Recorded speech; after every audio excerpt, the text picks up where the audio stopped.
kali ini, pada pertemuan kali ini memberikan nasihat kepada kita semua dengan kalamnya yang begitu indah, mengingatkan kita sebagai para murid, orang yang menghendaki usul kepada Allah Subhanahu wa Ta'ala. Beliau berkata, la yusyakkikannaka fil wa'd. Jangan sampai keraguan muncul kepada diri kita semua. Jangan sampai ketika Allah Subhanahu wa Ta'ala menjanjikan sesuatu kepada kita, tetapi pada saatnya janji itu diputuskan ternyata tidak terjadi apa-apa. Jangan sampai hal demikian itu menjadikan kita ragu akan diri kita sendiri dengan doa kita sendiri, apalagi ragu kepada Allah Subhanahu wa Ta'ala. Karena kata Syekh Ibnu Athaillah As-Sakandari, beliau mengatakan bi alla yakuna dzalika fathan fi basiratika wa ihmadan li nuri sariratika. Karena hal yang demikian itu bisa memadamkan cahaya mata hati kita dan juga bisa mencacatkan hati kita. Bapak Ibu yang dimuliakan Allah Subhanahu wa Ta'ala, betapa manusia itu proses untuk menyembuhkan keadaan spiritual, keadaan hati sangat-sangat berat dan sangat-sangat sulit. Terkadang kita dipuji orang sedikit, kita merasa tinggi, merasa bangga dengan diri kita sendiri. Ketika kita membenci seseorang, mudah sekali hasut ke dalam hati kita, melihat sesuatu yang tidak kita senangi, kita mudah tersinggung. Untuk membersihkan itu kita membutuhkan proses, membutuhkan riyadhah. Begitu tidak mudahnya kita gapai pembersihan jiwa.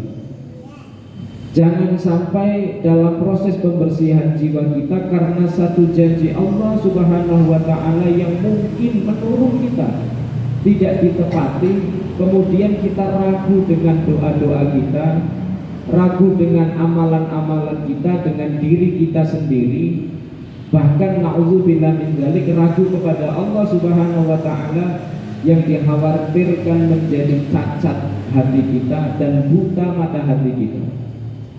Fungsi mata hati kita itu apa sih? Bapak Ibu, penglihatan mata zahir, ainul basyir dengan ainul basirah, pandangan mata kepala dengan mata hati itu beda. Saya kasih gambaran Bapak Ibu seperti ini. Panjenengan itu punya anak, misalkan anak laki-laki usia 5 tahun, terus berantem dengan tetangga, anak tetangga yang usianya sama-sama 5 tahun. Mungkin anak panjenengan dulu yang memulai, tapi yang cedera anak panjenengan. Panjenengan kira-kira lebih marah kemana? Akan membela anak sendiri atau membela anak tetangga? Bapak Ibu, bela anak sendiri atau bela anak tetangga? Anak sendiri. Kenapa? Kalau kita melihat secara kacamata kepala, maka itu sama-sama anak laki-laki, usianya sama, mungkin hobinya sama, makannya sama. Tapi yang membedakan sudut pandang kita membela siapa, itu adalah mata hati kita. Ini adalah buah hatiku, ini anakku. Dalam beribadah Bapak Ibu, kita tidak cukup, pernah saya bahas di sini, ada namanya syariat, ada namanya thariqah, ada namanya hakikat. Bahwa syariat itu diislahil jawari, untuk membaguskan anggota zahir.